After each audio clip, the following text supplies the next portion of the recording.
Hello everyone, I hope you all are doing great. मैं आपका mentor अभय तिवारी आप लोग का इस वीडियो में स्वागत करता हूं। आज हम लोग तो इंडियन एक्सप्रेस का 1 नवंबर का न्यूज़पेपर एनालिसिस करेंगे और देखेंगे उसमें क्या क्या काम की चीज़ें हैं और क्या क्या स्किप कर सकते हैं। ठीक है, हम लोग newspaper as an UPSC aspirant और यूपी पीसीएस एस्पिरेंट पढ़ेंगे। ठीक है, तो जो हमारे काम के हमारे सिलेबस के अकॉर्डिंग लगेगा, ठीक है ना, तो सिर्फ वही पढ़ना है। स्टार्ट करते हैं। आज 1 नवंबर है, जिसको हम छत्तीसगढ़ फाउंडेशन डे मनाया जाता है। ठीक, तो छत्तीसगढ़ फाउंडेशन डे, अब इसको स्टेटिक से कैसे लिंक कर सकते हैं हम लोग। तो छत्तीसगढ़ कब एज ए स्टेट बना था, तो 1 नवंबर 2000 में बना था। ठीक है ना, 1 नवंबर 2000 में। इसके साथ साथ दो स्टेट और बने थे, कौन कौन से? उत्तराखंड। उत्तराखंड कहाँ से बना था? यूपी से। और झारखंड किससे निकल कर बना था? बिहार से।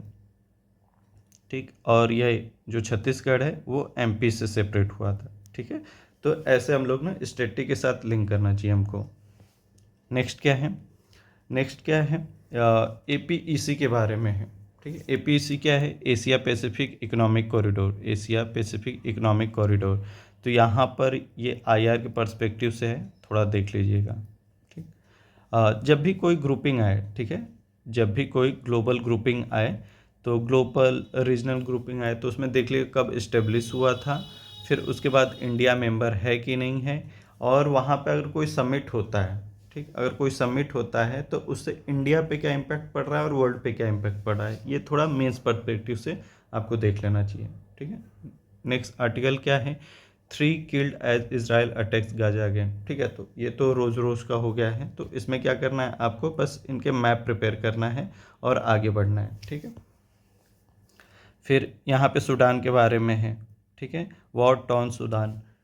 एक बात आप ध्यान रखिएगा, यहाँ पे सूडान है और इस आर्टिकल में तंजानिया है। ठीक है, तो अगर आप लोग पीवाईक्यू देखते हैं, पीवाईक्यू देखेंगे और उसका एनालिसिस करेंगे, तो मैप को करंट अफेयर से लिंक करके दिया जाता है हमेशा। ठीक है, और मैप में वही पूछा जाता है जो उस ईयर 1 डेढ़ साल में बहुत ज़्यादा न्यूज़ में रहे, किसके वजह से?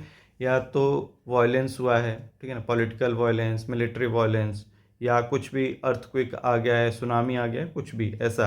ठीक है, तो वो न्यूज़ में रहता है, तो उसको हमें कवर करना चाहिए। ठीक है, पाकिस्तान, अफगानिस्तान। ठीक, इसका मैप देखिए, बस बाकी सब डिटेल में पढ़ने की ज़रूरत नहीं है। ये तंजानिया वाला भी मैप देख लीजिएगा। ठीक, नेक्स्ट क्या है? India US seal 10 year defence partnership framework signal strategic convergence. तो जैसा कि हमें पता है कि अभी कुछ महीनों से इंडिया और यूएस का रिलेशन उतना अच्छा नहीं है। क्यों? क्योंकि टैरिफ वॉर चल रहा है। ठीक, तो अभी क्या है ना, डिफेंस पार्टनरशिप फ्रेमवर्क साइन किया गया है, तो ये आईआर के पर्सपेक्टिव से इम्पॉर्टेंट है, इसको देख लीजिएगा। ठीक, इसमें क्या क्या इंक्लूड कर रहे हैं, बाकी ये सब इग्नोर कर सकते हैं।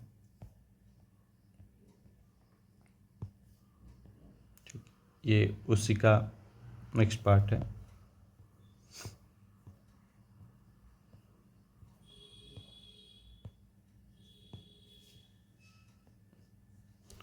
ठीक है, ये देखिए, ये मैं इसीलिए बोलता हूँ सुबह सुबह पढ़ने का न्यूज़पेपर नहीं पढ़ना चाहिए हमें। जैसे मैं ये न्यूज़पेपर पढ़ रहा था तो मुझे लगा अरे ये अच्छा चीज़ है, अच्छा चीज़ है मतलब बहुत इंटरेस्टिंग है, तो मैं पढ़ने लगा और मेरा 10 से 15 मिनट इसमें चला गया, और कोई काम का नहीं यूपीएससी के लिए। तो आप लोग मत पढ़िएगा। ठीक है, मैं मना कर रहा हूँ, पढ़ना नहीं है ये।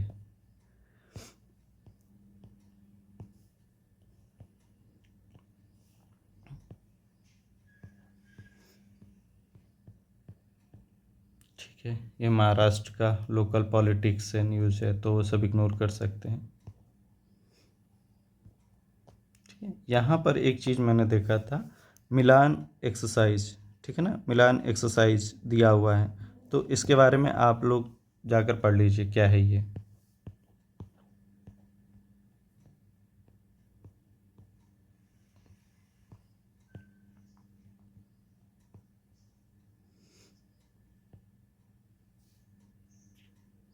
इसमें कुछ नहीं है, फिर से वो पॉलिटिकल न्यूज है, बिहार असेंबली के बारे में है। ठीक, ये एडिटोरियल पेज। ठीक है, तो एडिटोरियल पेज में क्या है, ये क्लाइमेट के बारे में है। ये क्लाइमेट चेंज के बारे में आर्टिकल है, इम्पॉर्टेंट है। ठीक, तो आप लोग पढ़ लीजिएगा ये। नेक्स्ट वाला इंडिया एंड सुपर पावर, ये आईआर से रिलेटेड है।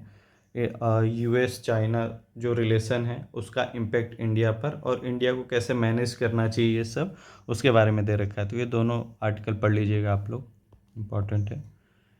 ठीक,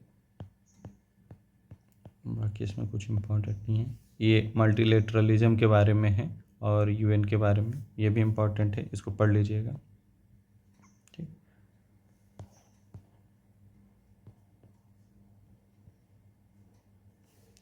रिटर्न ऑफ G2। ठीक है, तो आजकल आप लोग कोई वीडियो भी देख रहे होंगे कि G2 है क्या, तो थोड़ा बहुत देख लीजिएगा, कोई इम्पोर्टेंट उतना है नहीं, कोई मतलब कि ऑफिशियल टर्म नहीं है,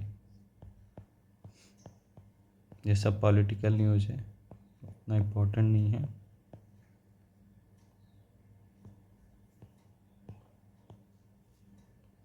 ठीक, ये आप लोग जो भी बीपीएससी की तैयारी कर रहे हैं, ठीक है, तो वो देख सकते हैं आर्टिकल, बाकियों के लिए उतना रिलेवेंट नहीं है। ठीक है, ये डिकोडिंग इंडियाज़ प्रोजेक्टेड जीडीपी। ठीक, तो जो भी देखिए एक और चीज़ ध्यान रखिएगा, जब भी आप लोग न्यूज़पेपर पढ़ रहे हैं तो मान लीजिए आपका इकोनॉमिक्स का सब्जेक्ट हो गया है, तब इकोनॉमिक्स वाले आर्टिकल थोड़ा डिटेल में पढ़िएगा, और अगर नहीं हुआ है और आपको समझ में नहीं आ रहा है वो आर्टिकल, तो इग्नोर कर दीजिए। जब आपका सिलेबस हो जाएगा इकोनॉमिक्स का तो आप लोग वो आर्टिकल फिर से रिपीट होगा कहीं ना कहीं, कैसे ना कैसे, तो तब पढ़ लीजिएगा। और अभी मतलब फोमो में मत चले जाइएगा कि मुझे तो आ ही नहीं रहा है। जब आपने इकोनॉमिक्स किया ही नहीं है, इकोनॉमिक्स का फाउंडेशन ही नहीं किया, तो आर्टिकल उतना नहीं समझ में आएगा, सीधी सी बात है। ठीक, ये पढ़ लीजिएगा, जिसका भी इकोनॉमिक्स हो रखा है ये आर्टिकल पढ़ लीजिएगा, इम्पॉर्टेंट है और अच्छा है। ठीक है, MG NREGA, Mahatma Gandhi national rural employment guarantee scheme.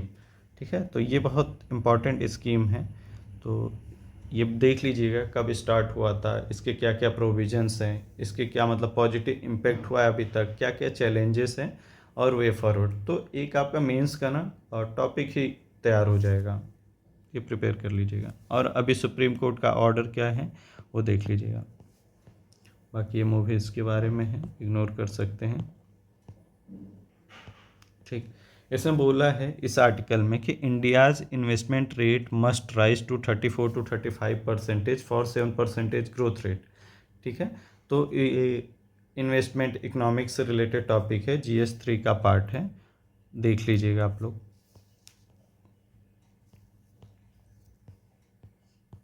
ठीक, ये इम्पोर्टेंट नहीं उतना, ये स्पोर्ट्स से रिलेटेड है। ठीक है, बाकी इम्पोर्टेंट नहीं है। तो ठीक है, आप लोग ये सारे टॉपिक पढ़ लीजिएगा, मुझे लगता है कि आज कम टाइम में ही न्यूज़पेपर कंप्लीट हो जाएगा।